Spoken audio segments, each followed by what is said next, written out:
5 ದಿನಗಳಲ್ಲಿ 500 ಕಡೆಗಳಲ್ಲಿ ಅಟ್ಯಾಕ್, ಹಲವು ಶಂಕಿತರನ್ನ ವಶಕ್ಕೆ ಪಡೆದು ವಿಚಾರಣೆ, ಪಾಕ್ಗೆ ಪ್ರತ್ಯುತ್ತರ ನೀಡಲು ಸಿದ್ಧವಾದ ಭಾರತ ಸೇನೆ.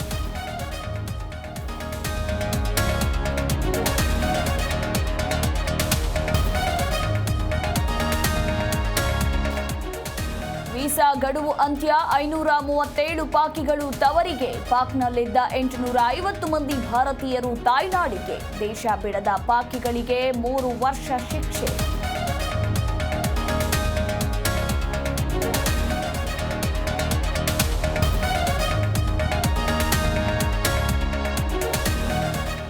ಪಹಲ್ಗಾಮ್ ಉಗ್ರ ದಾಳಿ ತನಿಖೆಗೆ ಇಳಿದ ಎನ್ಐಎ. ಭರತ್ ಭೂಷಣ್ ಮಂಜುನಾಥ್ ನಿವಾಸಕ್ಕೆ ಭೇಟಿ, ಪ್ರತ್ಯಕ್ಷದರ್ಶಿಗಳ ಹೇಳಿಕೆ ದಾಖಲಿಸಲಿರುವ ಅಧಿಕಾರಿಗಳು.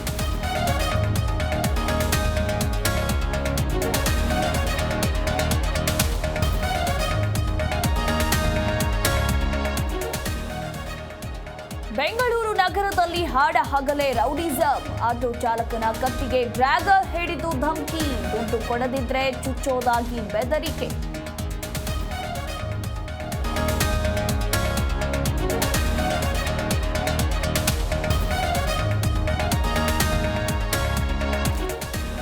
ಕೊಹ್ಲಿ ಪಾಂಡ್ಯ ಸಿಡಿಲಬ್ಬರದ ಅರ್ಧ ಶತಕ, ಡೆಲ್ಲಿ ವಿರುದ್ಧ ಸೇಡು ತೀರಿಸಿಕೊಂಡ ಆರ್ಸಿಬಿ, ಅಂಕಪಟ್ಟಿಯಲ್ಲಿ ಅಗ್ರಸ್ಥಾನಕ್ಕೇರಿದ ಬೆಂಗಳೂರು.